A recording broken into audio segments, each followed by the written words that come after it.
Chairman. Magandang umaga po, Ma'am Weng. Sir Joel, magandang umaga po sa inyong dalawa, sa ating po mga kababayan. Magandang umaga rin po sa inyo. I understand meron din kayong email na doon sa ano ba yun? Scotiabank ba yun? Sa Cayman Islands at yung isa pang sinasabing Opo, yung pong Cayman National at saka yung Scotiabank, alam nyo, madali pala mag-inquire sa kanila. Meron po pala silang parang center na kung saan pwede ka mag-inquire kung paano magpabukas ng account. Ang sabi po nung mag-inquire tayo, kahapon lamang, kagabi lamang po, sabi para makapagbukas ang isang foreigner, kinakailang personal na pupunta sa isa sa mga branch nila, lalo na kung saan ka magbubukas ng account. At pangalawa po, ay nag-confirm po sila, tinanong po natin kung ako'y may account na ganito at ang sagot po, bukas ipapakita po natin sa ating pinatawag na punong balitaan.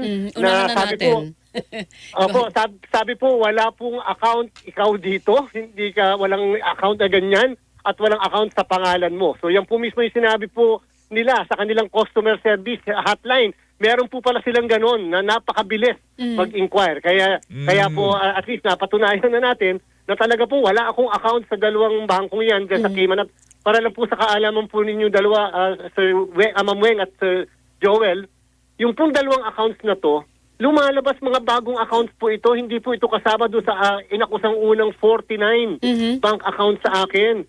So, ibig sabihin, hindi po ba dapat kung ano yung unang 49 na inakusa at sinasabing akin, dapat yun ang patunayan na meron akong accounts na gano'n. Hindi po. Ito po yung lumalabas, dalawang bagong accounts ito sa mga isa pangalan ng ibang tao na ang naghulog at sinasabi ko nga po, dapat maintindihan natin at malaman, ay yung isang Jaleo Consulting company sa Amerika. Consulting Company. Okay. Sino po ang nag-utos sa Jaleo Consulting Company na mag-deposit? Opo, pag-aari po ito ng isang Jose A. Herrera na isang foreigner, meaning to say hindi po Pilipino yan, at pagkatapos may-ari din siya ng isang company. Ang nakakapagtaka po dito, bakit po ba naman itong company na ito, Ma'am Weng at Sir Joel, ay iisang address doon sa isa sa mga naging suppliers ng commissioner elections dati sa ating automated election system. Bakit pati eksaktong unit, eksaktong street, eksaktong building, eksaktong city sa US ay eksakto po pare-parehas po, walang pinagkaiba. Sinong Ano po yung contractor po tinutukoy yan? ninyo? Sinong contractor po ng COMELEC yan? Bukas po ating po re-reveal yan. Sir Joel, Ma'am Weng. Pinasakalihan mo na rin lang, sabihan mo na, Chairman, sino yon? Kasi po Ma'am Weng, alam niyo, hanggang ngayon po pinag-aaralan natin yung mga issue ng legalidad. Sapagkat yun nga po yung napaka-unfair sa ating pong katayuan. Tayo po mga Wala kayong immunity, no? Wala kayong immunity. Wala po kasi tayong immunity. So, pero yun po dahil kasi dun, mga sa circumstansya na yun, na parehong-pareho ang address, unit, street, pati building nung dating kontraktor ng COMELEC na ayaw nyo pang pangalanan ngayon, ang tingin nyo po, sila yung nasa likod ng paninirang ito sa inyo? Ay, diba po, ang sabi po kasi sa press conference, isang supporter, yung pala hindi isang supporter. So, ibig sabihin, sila po, yun ang katanungan po natin, magandang maitanong, sila po ba ang nagbukas ng account din? Na yung account na pinapalabas na akin? O baka naman sa kanila talaga nakapangalan? Yung account na yan, parang, ang sabi nga nyo nga po kanina sa pagsisimula, nag-deposit ka sa sarili mong account. Pinalabas mo lang na pangalan ni Chairman Garcia, dahil nilagay po yung pangalan ko doon sa mismong parang, kumbaga sa gumagawa ka ng deposit slip, yung po sinulat, pangalan ko. Pagkatapos po nilagay yung address ko, after na Makati City nilagyan ng KY.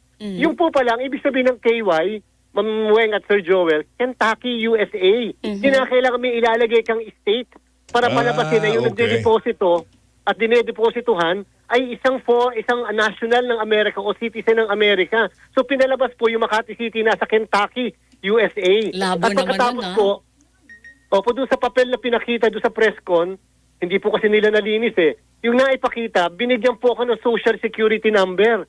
Alam nyo po, para sa kaalaman ng lahat sa ating pong pag-iimbestiga, ang social security number ay binibigay sa mga citizen lang ng Amerika o kanila pong permanent resident. Ako po binigyan ng social security number sa isang lugar o isang bansa na hindi ko pa po natatapakan kahit isang kalingking ng aking daliri ng paa. Yung lupain na yan, sapagkat hindi pa po ako nakakapunta sa Amerika dahil wala po akong visa dyan. Okay, so hindi kasi ang sinasabi rito, Weng, doon sa email, ditong Scotiabank na ito, tsaka yung isa pang bank, ano pangalan ng bangko ngayon sa Cayman, Chairman? Cayman National po. Cayman National, na kinakailangan, Weng, nandun ka. Oo, nang mag-open ka na para account. mag-open ka ng account Yes, doon. No? oo. Personal kang pupunta. Nagpunta ka na ba sa Cayman Islands, Chairman? Naku, hindi ko nga po alam kung nasaan yung Cayman. Sa totoo lang po, ni-research ko pa sa Globe kung saan talaga located. Yung kinakailangan pala pumunta ka rin sa Great Britain at para ikay makapunta din sa Cayman. Eh, wala rin po akong visa sa kahit na anong bansang yan. Hindi pa po ako nakakatapak po dyan. Kaya po nakakalungkot na matapos natin madiscover yung mga bagay na to, bakit naman kinakailangan mameke ng mga dokumento para lang palabasin na ako ay may account sa ganyan. Lahat po tayo pwede mabiktima pala ng ganyan. At saka, alam niyo po yung dalawang account, binanggit po kasi yung deposit number, yung mismong account number, binanggit po during the press con. Alam niyo po itong mga kababayan natin, nagdeposito rin. Tama po yung sinasabi niyo, kanya-kanyang deposito rin. Talaga? Doon sa account number na yun, pagkatapos pinangalan po nila doon sa mismong nag-press con, pumasok po Pumasok. successful. O di ibig sabihin, hindi pala ako may-ari.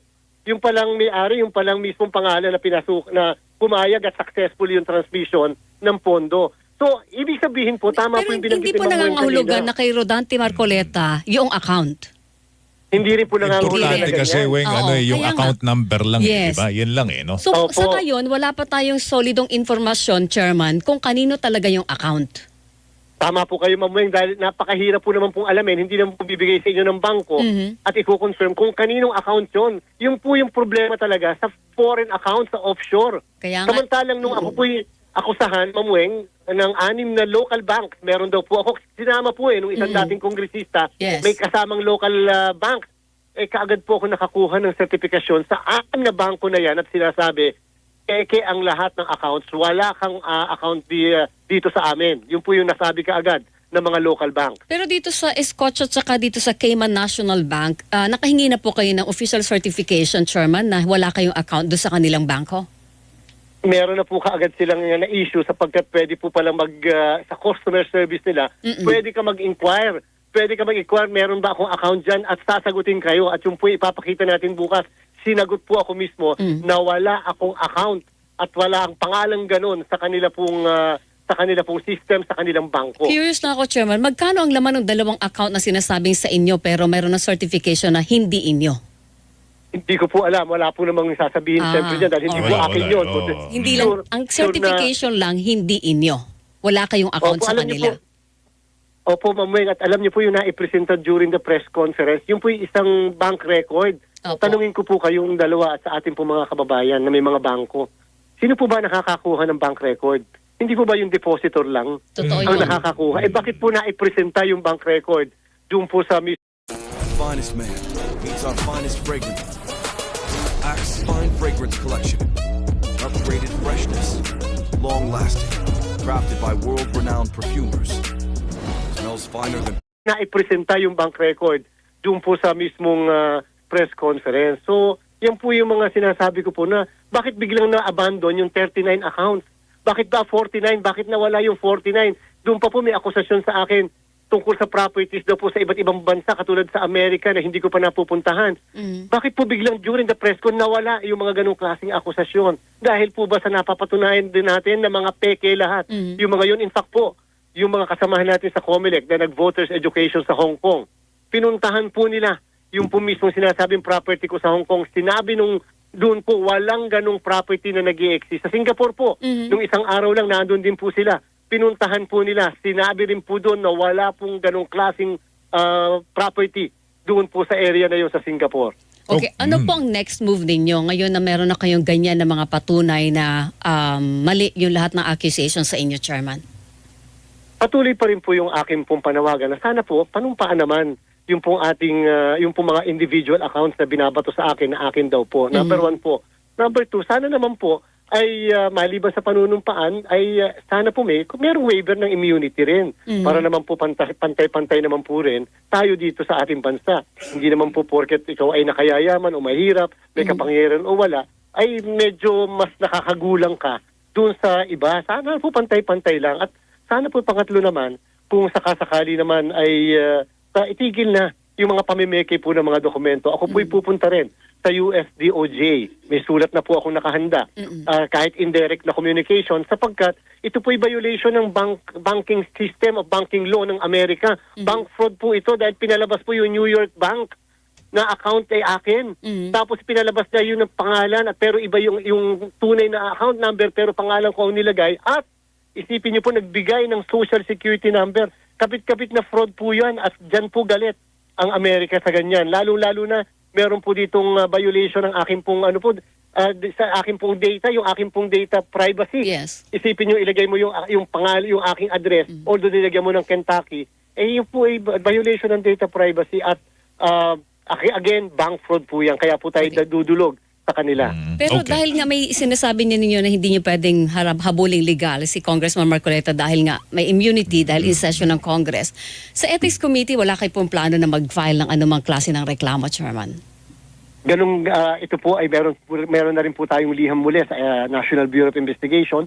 Pag po nakumpleto ang kanilang investigasyon, nakita po natin lahat ang punot dulo nito, yung mga taong nasa likod po nito, lalo na yung pagbato ng bahid ng dungi sa ating pong pagkarangalan at pangalan, ay dyan po, seriously, pag-iisipan na po natin kung talagang dapat tayo magsampa ng mga sinasabi niyo pong kaso. Okay, Chairman, ito na lang. Kasi yung possibility na gamitin natin ulit yung mga lumang VCMs. Kasi yun ang gustong mangyari ng iba. No? Mas mura daw yun, Weng. Diba? Mas mura daw yung i-maintain na lang natin, gamitin natin yung dating BCM kaysa naman gumastos tayo ng bilyones para kumuha ng bagong rerentahang mga makina sa Miro system. Yung possibility na, ano ba yun? Napag-aralan nyo na yun, di ba? At sinasabi nyo nga, in the long run, mas makakamura tayo kung tayo magre-renta na lamang. Sir Joel Mamueng, nung nakarang eleksyon ng 2022, bagamat hindi naman ganun kadami inaamin natin, ang mga nasira, yung mga nakatatanda, mga may kapansanan, na gustong sila mismo maghuhulog sa machine, hindi po ba naghintay hanggang gabi? Yung iba po halos hanggang madaling araw nakauwi. Kasi nga po madami mga machine na ang nasira noon at hindi gumagana. Ayaw ko pumasisi ang buong komisyon sa kasalukuyan na gagamit kami ng mga lumang makina samantalang binigyan po kami ng budget ng executive at ng legislative mismo na gumawa ng paraan na magkaroon ng bagong makina, hindi man bilhin, kahit narentahan lamang po. So, hindi po ako magbabakasakali dahil hindi po pinagbabakasakali ang demokrasya ng ating bansa. So, kung may paraan, may pagkakataon na bagong makina, gumamit tayo ng mga bagong makina. At number 2 po, Sir Joel Mamueng, sila po nagsasabi, 93,000 ang mga makina po natin na gagamitin, na luma daw po na dapat gamitin. Ang kailangan po natin, 110,000 machines. Tanungin ko po kayo at sana po'y maitanong sa kanila. Kanino po kukuhanin yung balanse na kulang para pampuno sa 110,000?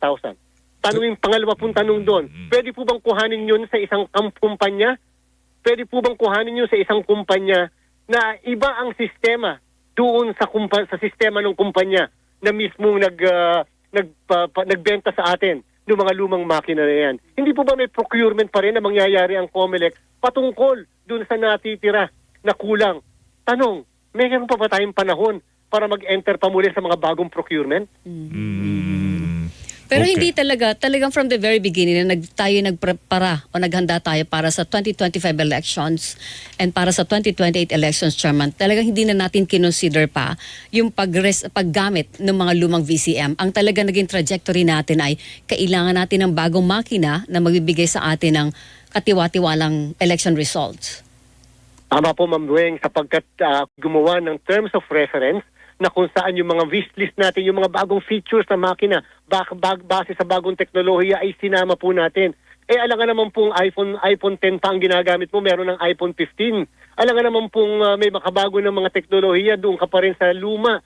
Mali po talaga ang ginawang strategy ng previous COMELEC na binibili ang makina. Dapat talaga renta lang. Renta lamang po para kahit paano nag-improve ang technology, pwede rin ma-improve, pwede rin ma-upgrade, at pwede rin mas mura yung mismong pagkakarenta natin ng mga makina. Tigit sa lahat, hindi ka mag-warehouse niyan at gagastusan mo ng milyones kada taon. Magkano ba bayad nyo sa warehouse? Magkano bayad nyo sa warehouse? Napakamahal po. Sa isang buwan po, milyon po ang inaabot natin sa isang buwan lamang. Isipin nyo po, yung unang Picos machines, 80,000 po yun, nandoon sa warehouse, nakakahon-kahon na nabubulok-bulok na ang kahon. Pagkatapos naman po, yun naman pong 97,000 o 93,000 na mga makina ng yung pong ating vote counting machines na andun rin po dahil ilang beses na po natin nagamit yan. May mga digital lines na at the same time, inisyuhan na po namin yan ng buong NBank na ito ay unusable, yung lahat ng lumang machines na yan. Ano nga palang gagawin natin? Problema pa natin kung saan natin itatapon yung mga yan. Ano ba ang balak nyo dyan? E-waste na yan, Chairman. Paano ba gagawin natin dyan? Talaga pong ino-offer namin kahit libre na, idodonate po namin sa Department of Education at tayo po yung nananawagan din sa ating kagalang-galang Secretary Sani Angara, baka talagang pwede mapag-isipan, baka may pwede pa magawa doon sa ilang doon na pwede pa maging operational upang kahit pan-check man lang po mamuweng Sir Joel ng papel ng ating mga estudyante para kahit paano mabilis ang pag-check ni Ma'am at saka ni Sir ng mga papel po ng mga pang-exam natin sa mga estudyante po natin. O sige, Chairman, salamat sa oras mo. Mag-ingat ka. Thank Sir, you. thank you. Salamat po sa oras. Maraming salamat po sa inyong dalawa. Mabuhay po kayo. Kami po